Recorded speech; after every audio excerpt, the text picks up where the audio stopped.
বহরমপুর থেকে জিতে টানা 5 বার সংসদ হয়েছেন। কংগ্রেসের হেভিওয়েটদের মধ্যে একজন হলেন অধীর রঞ্জন চৌধুরী। তিনি কি বিজেপিতে যোগ দিচ্ছেন? সম্প্রতি একটি সর্বভারতীয় সংবাদ মাধ্যমের তরফ থেকে এই প্রশ্ন করা হয় গেরুয়া শিবিরের দাপুটে নেতা দিলীপ ঘোষকে। রাগঢাক না করে সোজাসাপটা জবাব দেন তিনি। কি বললেন দিলীপ ঘোষ?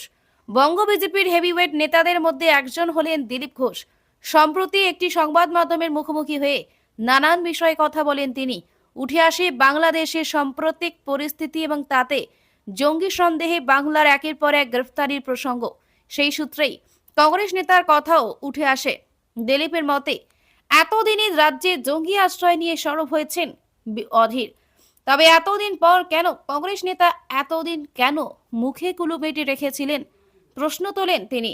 তাহলে কি বিজেপিতে নাম লেখাতে চলেছেন বহরমপুরের প্রাক্তন সাংসদ? এই প্রশ্ন করা হতে স্পষ্ট জবাব দেন দিলীপ। বিজেপি নেতা বলেন, আজকাল অধীর চৌধুরী দেখবেন আমার মতো করে কথা বলছেন, কারণ উনি জানেন যে হেরে গিয়েছেন, আর কিছু হারানোর নেই। এরপরই কংগ্রেস নেতা বিজেপিতে যোগ দেবেন কিনা সেই প্রশ্ন করা হয়। দিলীপ বলেন, অধীর কোথায় যাবে এবং পার্টি নেবে কিনা আমি জানি না। পরাজিত হলে আমাদের দলে আসতে হবে এমনটা ভাবার কোনো কারণ নেই। উল্লেখ্য, 24 লোকসভা ভোটে বহরমপুর থেকে পরাজিত হন অধীর। বাংলায় সার্বিকভাবে হাত শিবিরের ফলাফলও ভালো হয়নি। এরপরেই বঙ্গ কংগ্রেসে সাংগঠনিক পালা বদলের জল্পনা মাথাচাড়া দেয়। ইতিমধ্যেই বঙ্গ কংগ্রেসে অধীর জামানায় ইতি পড়েছে।